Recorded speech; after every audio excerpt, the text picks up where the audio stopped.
Good morning, everybody. I am making a video to give you an update. We went to the vet this morning, North Branch Vet Clinic, and we were still like super low key last night. We got up this morning and we had our medication. We went to the bathroom, got ready, and went. We took showers last night, both of us. Definitely helped a lot to help both of us feel a lot better after the week we've had. And went to North Branch Vet this morning. They gave him a once over. They looked at everything. They said, he's a little tiny bit tacky on his gums, which means there could be some like super mild dehydration. He's already had 2 boluses of fluid this week.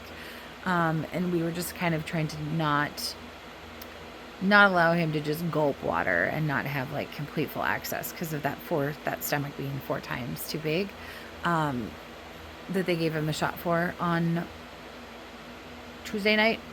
So we ended up like just kind of reducing the access to water a little bit, and helping him to use it more slowly, that sort of thing.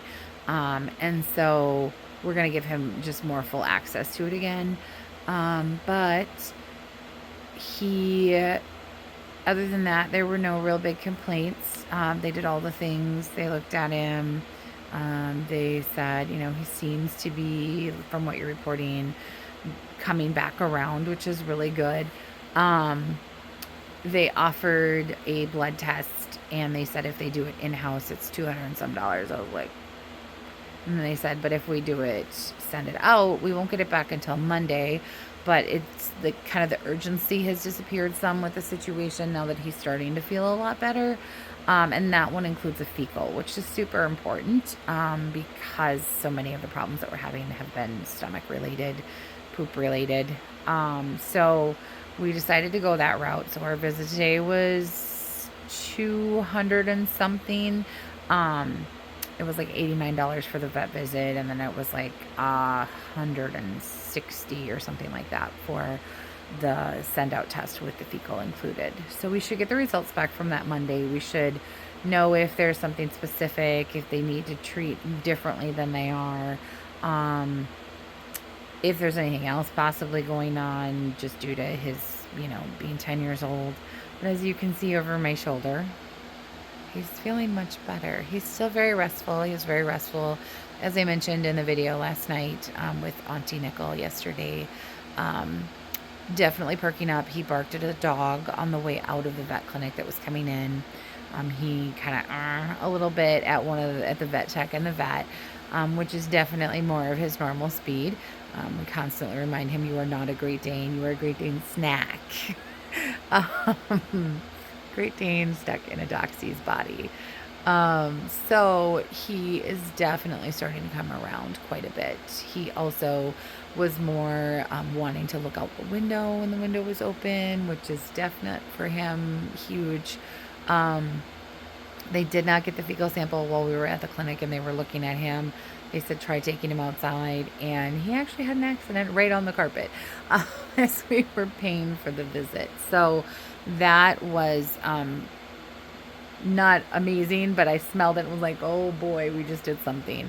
So it was nice to be able to scoop it up. It was a good amount considering he didn't eat yesterday. I did get some food in him this morning, but I very much had to like take the canned food that they want to be eating at this moment and like heat it up a little bit because it's been in the fridge, and kind of make the paste into like pea-sized balls and open his mouth and put it in and be like, you need to eat.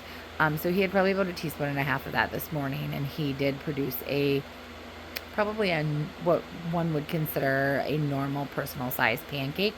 Not anything IHOP or anything like that, but just a normal personal size pancake kind of spread out over the rug. And it definitely had some viscosity and consistency to it. So it's kind of more mucusy.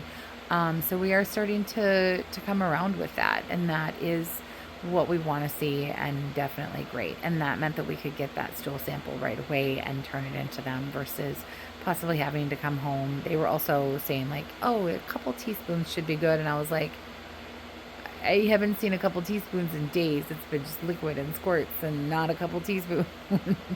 So that was amazing to be able to have, and before we left and all of the things. So yeah, we are not wearing a diaper. That's awesome. We're laying on the couch. Hey, buddy. Hey, handsome. Can you say hello real quick? Say hi. Yeah. Hi, friends. Hi, my village. Ooh, it's doing dark things.